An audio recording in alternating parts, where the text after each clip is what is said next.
Gerry, can you tell me your full name, please? Gerry O'Mahony. And what are the names of your parents, Gerry? My mother was Nan Wheeler and my father was John O'Mahony, commonly known as Jack. Do you remember your grandparents? I do, well. And where did they come from? Well, my grandfather came from Fermoy in County Cork, and my father, they came to Waterford when he was 3 years of age. And my grandmother was Brady Gall. She came from Ballytruckle. She was born in 1984. 1890? No, sorry, 1894. Same age as myself, yeah. Gerry, where were you born? I was born in Parliament Street. There was a big house down there we used to call the home. Now, I was never inside the door, but I can only imagine what it was like, you know, nurses down there, whatever, people having babies. Yeah, well, I was born there myself. Oh, very good. Yeah. And so you were born then in that hospital, and a lot of people our age seem to have been born in there was a thriving trade. And how many were you in a family, Gerry? Well, my mother gave birth to 5 boys. She didn't have any girls. But 2 of them died when they were young. So I was the only child for 6 years. Oh. And then my brother Eamon was born. And then after 2 or 3 years, my brother Albert was born. But we lived in 31 Green Street, in my grandfather's house. How many rooms were in that house, Gerry? There was 2 bedrooms and a big loft. The loft. Upstairs. And every night the ladder we brought in for the adult people in the house to climb up and go to bed up there. Now at that time there was no such thing as beds as we know them. There was only straw stuffed down in sacks and laid on the ground. So where did you sleep? Did you sleep downstairs or up in the loft? I slept downstairs with my mother and father. I remember my grandfather and my grandmothers were in the front room and we were in the back room. There was my mother, my father, myself and my 2 brothers in one bed. And what did you say then about the loft? Well, the loft then, there was see, when my grandmother died in 1945, my father and mother went up to look after the household, as we say. Yeah. And there were lots of adults there now. There was 1, 2, 3, 4 aunts and an uncle. Oh, they lived in the house They too? lived up in the loft. Oh. So, but they were working now at that time, you know. Yeah. Some were working over in Clover Meats. Some were working cleaning houses.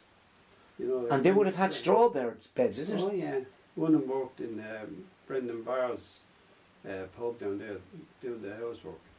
Right. I remember being brought down there and Brendan coming home from school with the sister and they doing their exercise there, you know. Yeah. And there was just straw, Gerry, that's very interesting. Straw, Dermot, yeah. Yeah. And it's just kind of an old sack, is it? Or were they... That's all, like, you know. They'd have a big sack and they'd have it stuffed with straw. God. Gerry, can you remember, was it an inside or an outside toilet? Outside.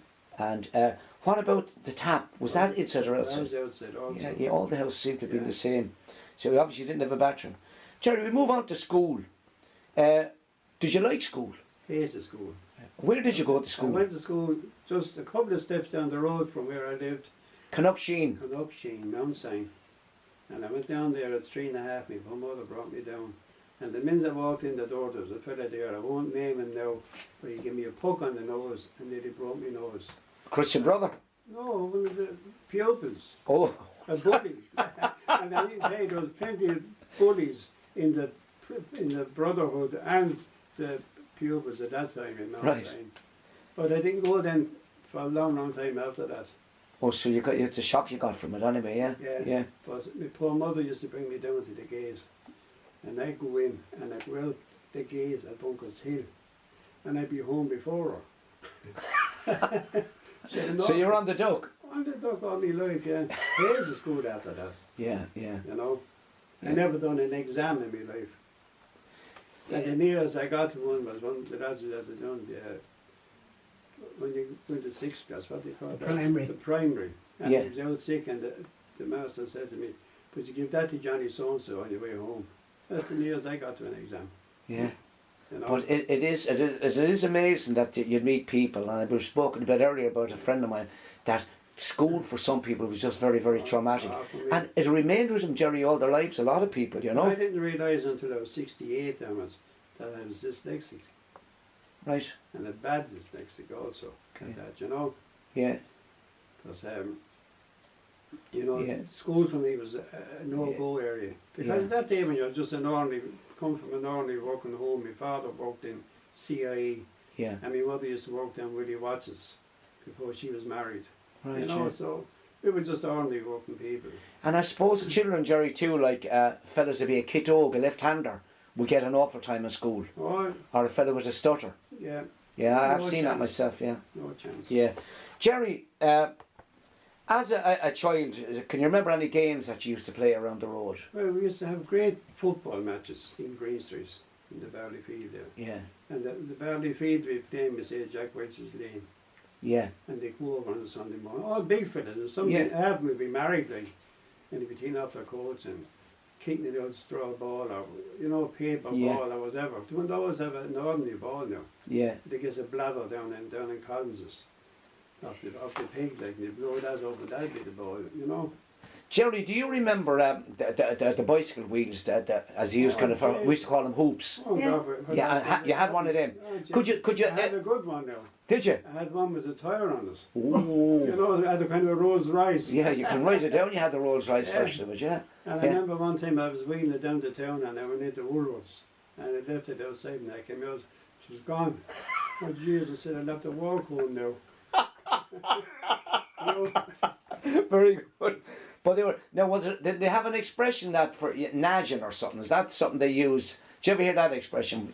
When they be we used to call it hoops, but other lads use it. I never know only a hoop. That's what I was the same as myself. Yeah.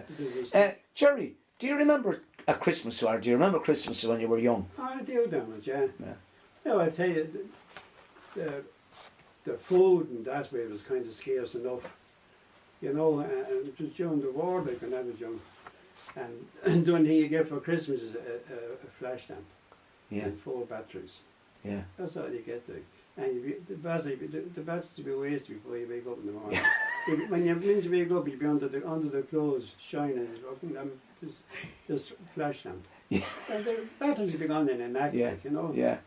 I can imagine. You'll be rolling crying all day then. Gerry, regarding food at Christmas, then, what would you have had? Would you have had a turkey or a chicken? Or? Well, I tell you, Dermot, the first memory I have of a turkey in the house was when I went to work. I went to work when I was 14 as a messenger boy down in Nicky Kirby's fish shop in Peter Street. Right. And I saved up. He used to sell a few turkeys there at Christmas, and I saved up a few bob every week to buy one for my mother. And she was delighted, you know. Yeah. And my father used to play darts now and again, and he won a ham that Christmas. So we had a turkey and a ham. Now my mother didn't cook the ham herself. I don't think she had any facilities for doing that. She sent it down to Welch's, to confectioners there in Lombard Street. The confectionery shop there, and they used to cook hams for people, you know. Oh, right. And they cooked the ham for my mother. I remember the lovely things spread on the top, you know what I mean? So, I mean that begs another question, like, that a lot of people, Gerry, mustn't have had any kind of proper cooking facilities. Oh, not at all. All we had is a range. Yeah. You know, and that was broke. A lot more broke, like. Like, you're in trouble then, like, you know. Gerry, I know, kind of getting away from it to a degree, but something's after striking me there. Your house, they weren't corporation houses, or were they? No, Joe Malay, from over, he owned all them houses. Yeah. And the houses in Shortcourse. Right. Because I do know, you mentioned about the Barley Field and Green Street, that the first public housing in Ireland was St. Joseph's Terrace. That's right, yeah. And so a lot, like where we come from in Deutsche, saying like they weren't corporation houses, and so a huge amount of the houses in Waterford seem to belong to privately. Privately owned, right, yeah. Not many people that know that now down, but they were like. Yeah. Private. Like in a normal day or week, Gerry, what type of food would you have had at home? Well, I suppose in the breakfast you'd have a slice of toast. You may have porridge, you know. In the winter time, you'd have porridge. Because in the summer time, you'd have a bit of toast, like marmalade or, you know, butter or jam or whatever. Would you have meat often in your diet now? I got to go with have meat every day. Like. Would you? Yeah. And what kind of meat would that be now? Sure, beef, like, you know, Yeah. make a stew. Yeah. Have a stew for a couple of days, like. Yeah. Would you think back now, would you have had many blind stews during the week? Oh, I got to have one or two anyway. Yeah. I imagine, you know. And again, just for remind for people looking and listening, a blind stew was one with no meat in it. Correct, yes. Yeah. So what about fish? Could you remember? Would you have had fish in your diet? Well, when I was young, it was only mackerel during the summer months. You know. Yeah. But other than that, you wouldn't. And eggs. I'd have eggs, all right. Yeah. Yeah. Like Mrs. Devick's up the street. She had a couple of hens.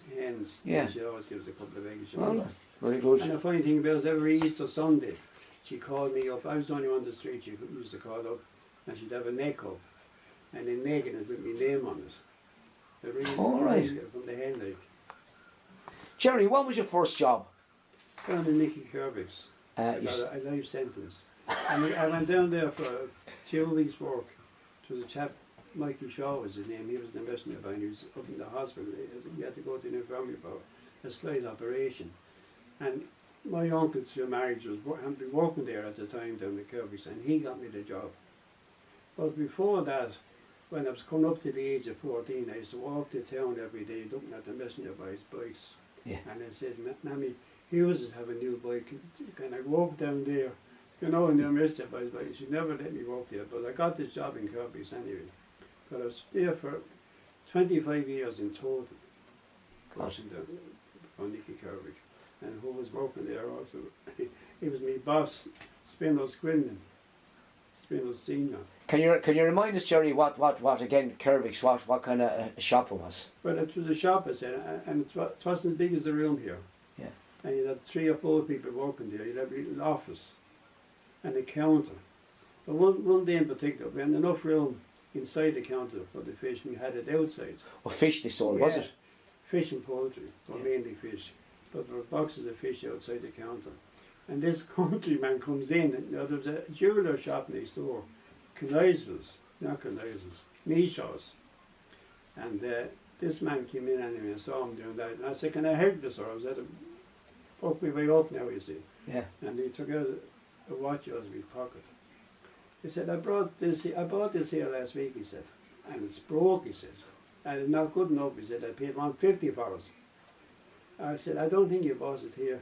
I did, I'm telling you I did buy it here, he says. Look, there's the receipts, he said. So I went outside the counter, I said, come out here, I said.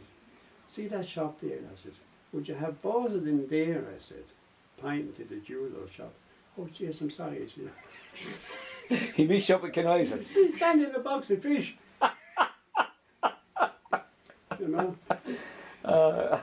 Can you remember, Gerry, what was your wages when you started first? Well, I'll tell you one thing now. I think there's £1.50 was the starting wages there at that time. Yeah.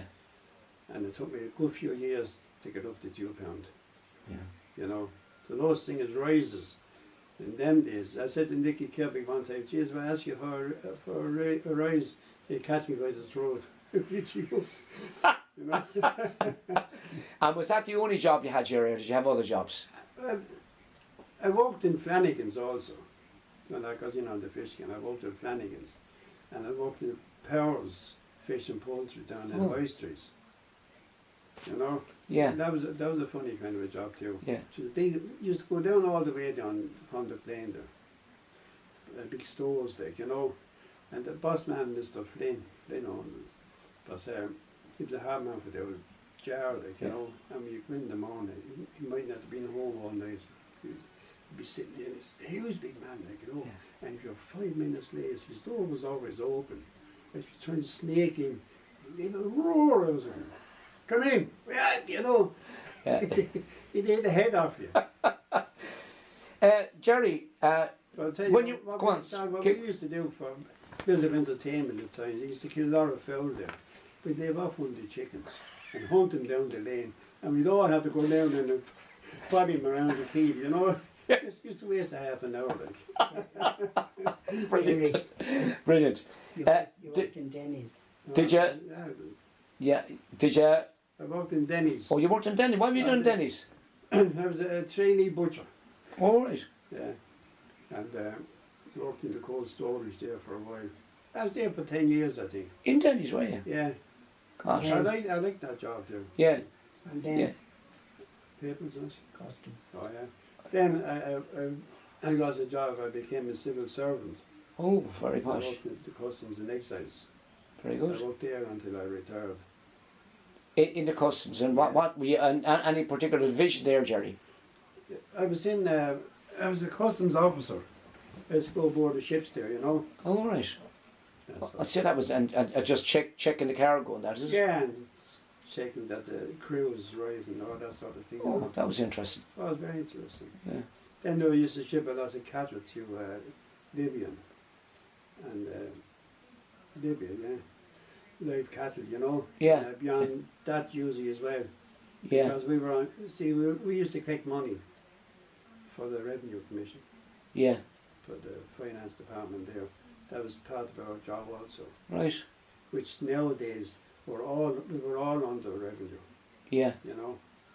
They dismissed the customs kind of having the title. Right. But if I was there now, I'd have to say I was working in the Revenue Commission. Yeah. But we used to collect money like for the cattle going in and out there, you know. Yeah. All things like that. Like. God, you had a varied work life, Gerry. Ah, yeah. Yes, you did indeed. I went to England for a while. When I was 18, I think. I went over to Leicester, I went over there. So I only stayed there about 6 months and I came home again. Yeah. That's a very... Gerry, when you were younger, did you have a drink or... Well, the only thing I'd tell you, Dermot, I drank plenty when it was cheap. Yeah. What age would you start to drink it, can you recall? Maybe 14. Oh, okay. 14. Yeah. And I presume you went to the Olympia like the rest of Oh, us. God, I did. Yeah. And I used to go up to Aggie Dumfries on Ballybrickin when I was only a young fella. He was helping me 2 paddles, I won't name him. But there used to be women in there with shawls on them, you know. Yeah. They'd be sipping a glass of stout and with one pal of mine, we used to have a great crack. He used to talk like Paddy Crosby. He could talk the same as Paddy.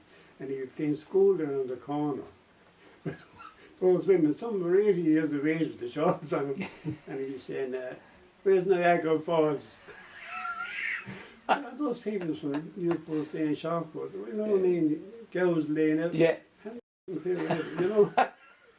And he used to hit the head of him when he didn't know, you know. Oh, very good.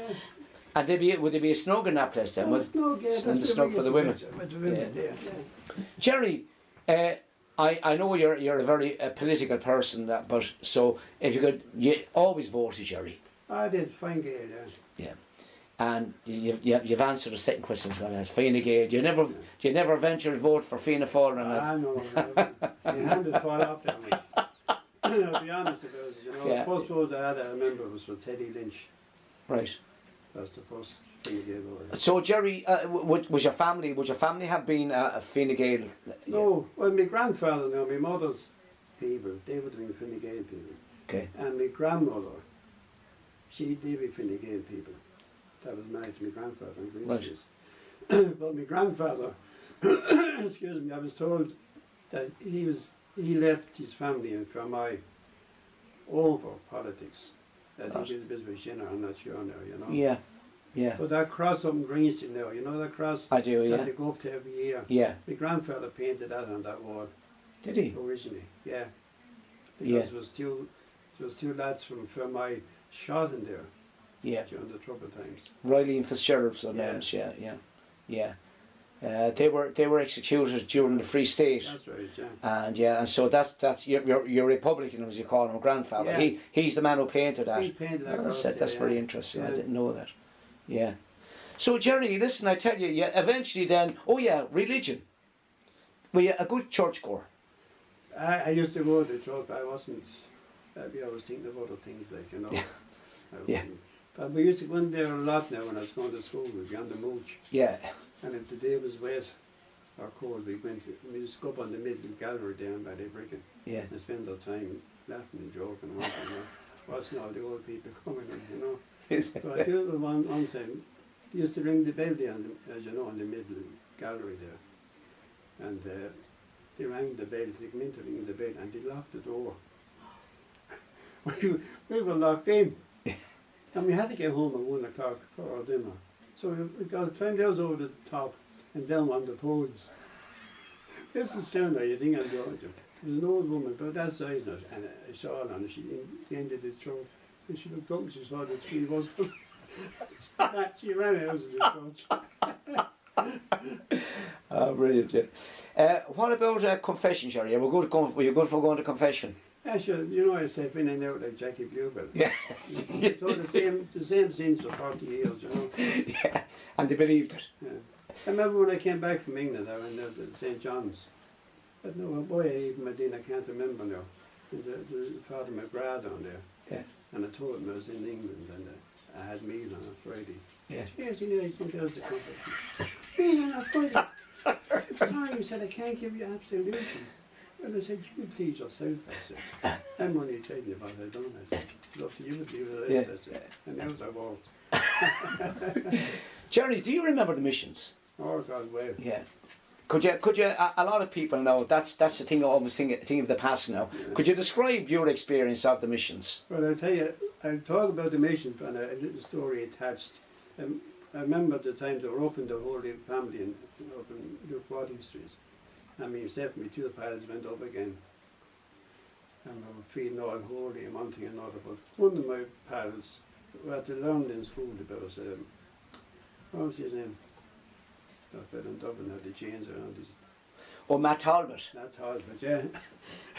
Before we went up to the missions, he said, I want to tell you now, Matt, he said, I'm at the start of this, he said, I did the master tell us about Matt Talbot the other day, he said, and look, he said, leave it up, be short.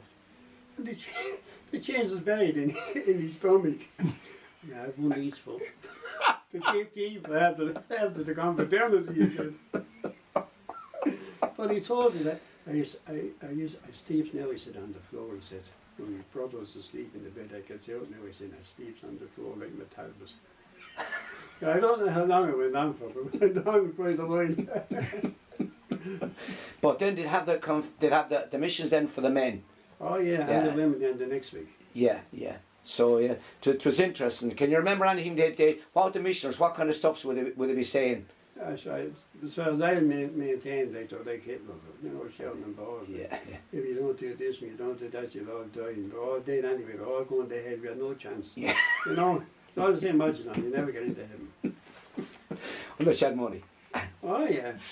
Gerry, ask a thing. Over the past few weeks, we see the Pope coming over here and that, and Ireland has changed from when you were young.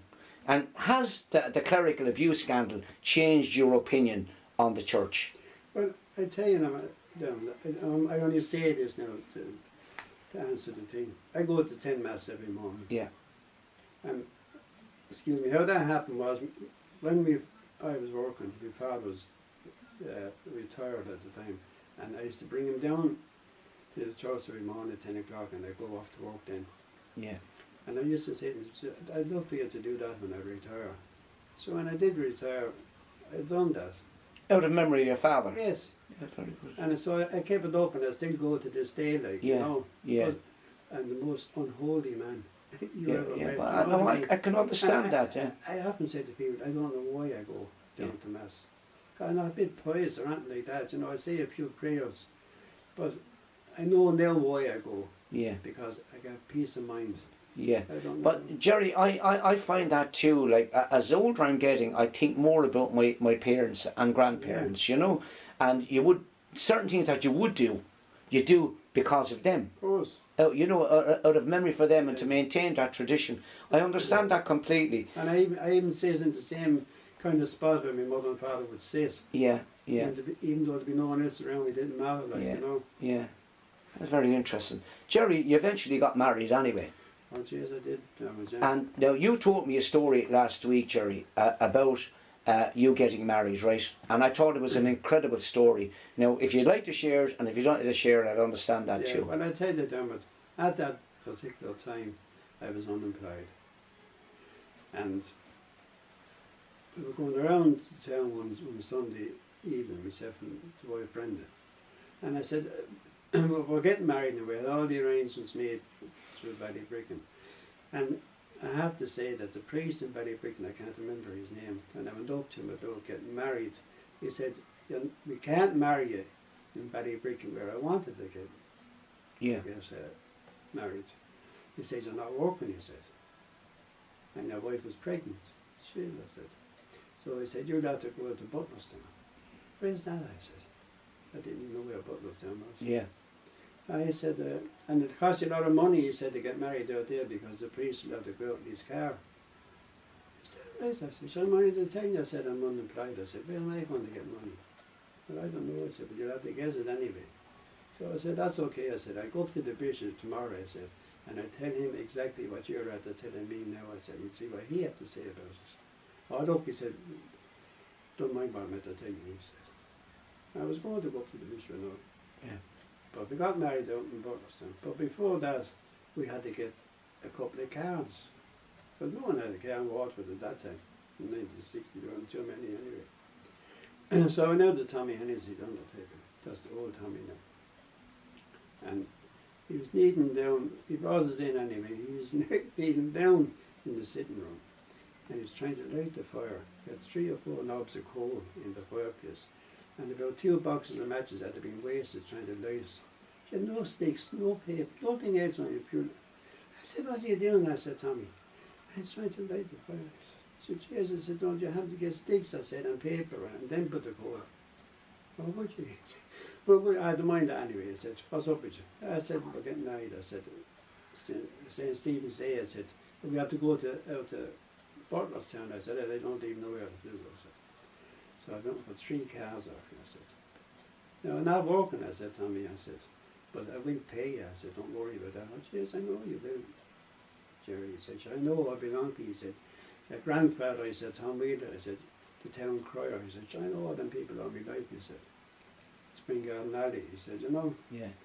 And I look after you, he said. So then he said, would you like a bottle of stout, he said.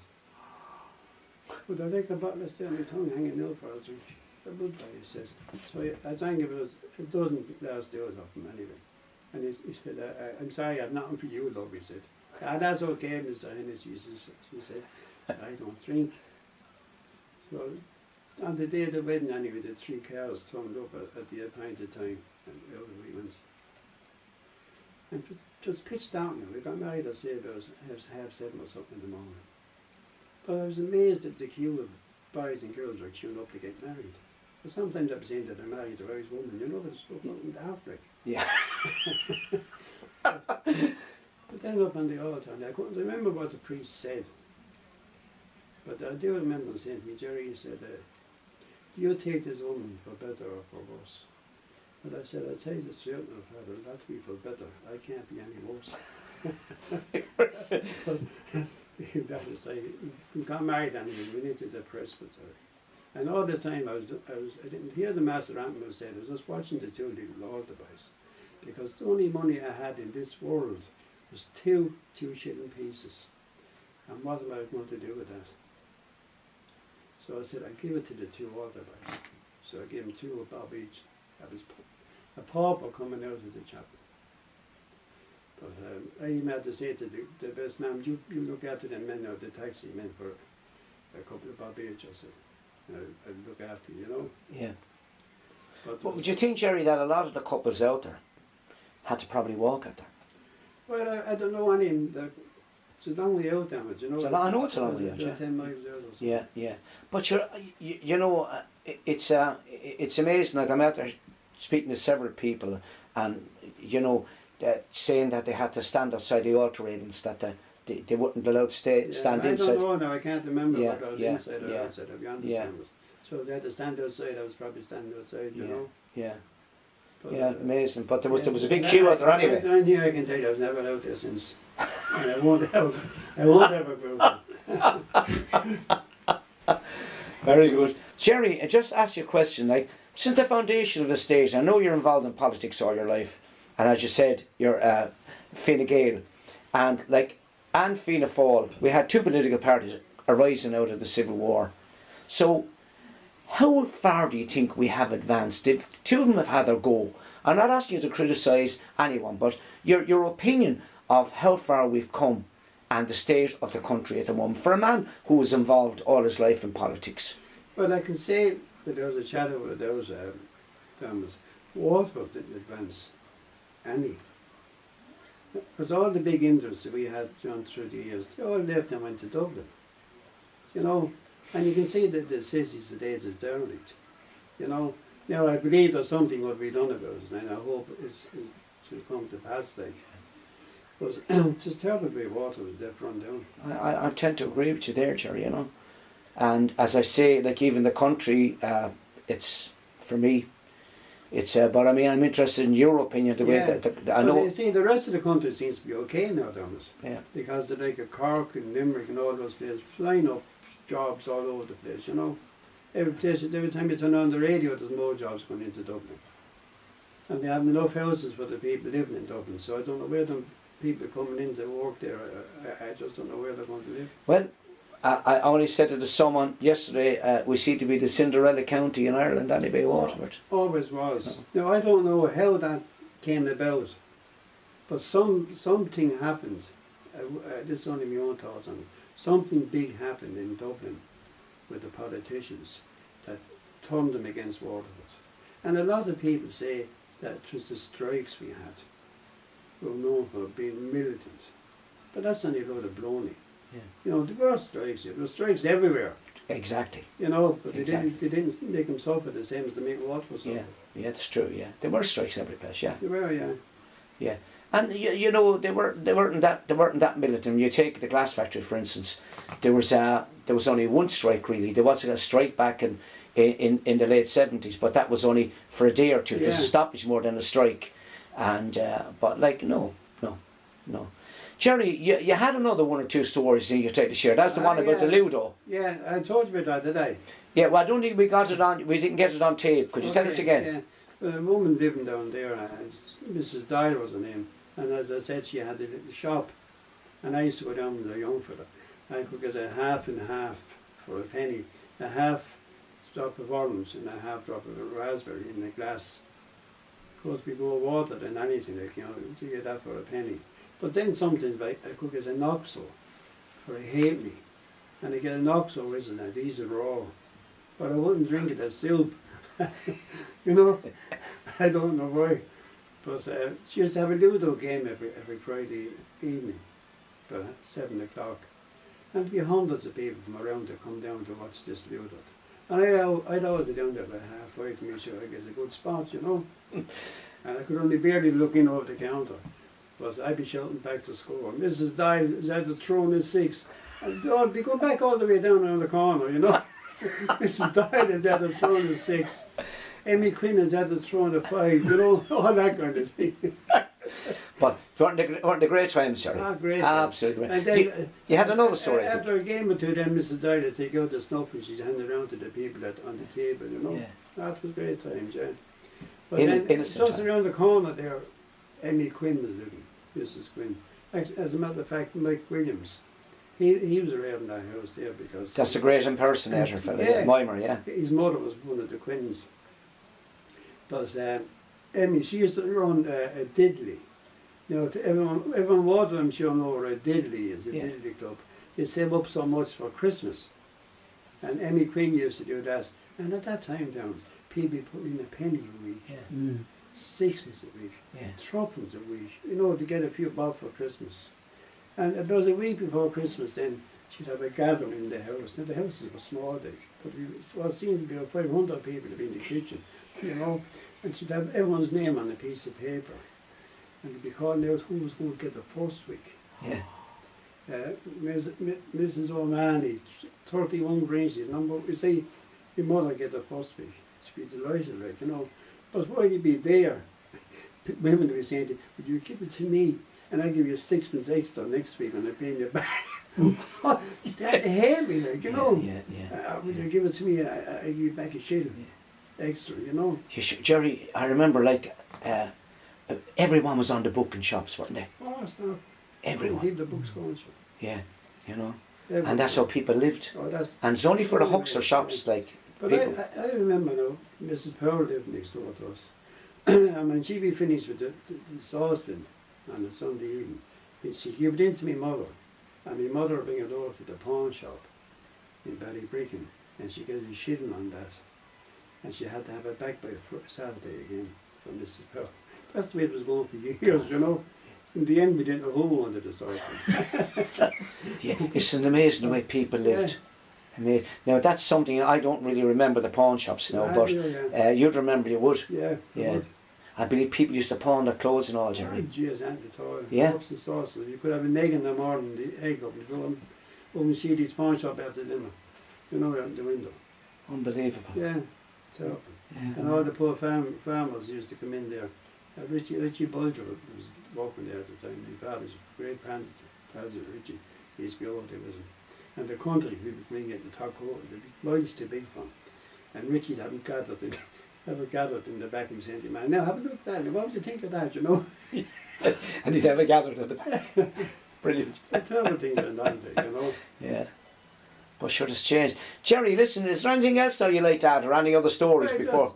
Just to say, my father like that. He worked over in CIE for a good few years anyway, on the Brandon. Oh God, as long as I know. He was a great trade unionist, my father. Yeah. Father, was he? Was. Yeah. What was his name? Jack O'Mahony. Jack O'Mahony. He was on the Waterford Council with trade unions. Oh, okay, Trade Council, yeah. And my wife Brenda was on it also. Yeah. And my daughter was on it. Oh, excellent. You know, I was involved with the unions myself, but not at that level. Yeah. I never got that far. Yeah, so it was a good trade union background. Yeah. It would be. So it just goes to show you, like, I mean, it's particularly the working movement, as we'll call it. Yeah. Political parties, to a degree, didn't make any difference. You just had to look for your rights. Look for your rights. Yeah. Gerry, listen, it's been an absolute honour and a pleasure talking to you, and it's been so enlightening. And thank you very much again for participating, Gerry. Thanks, Dermot. Thank you, Gerry.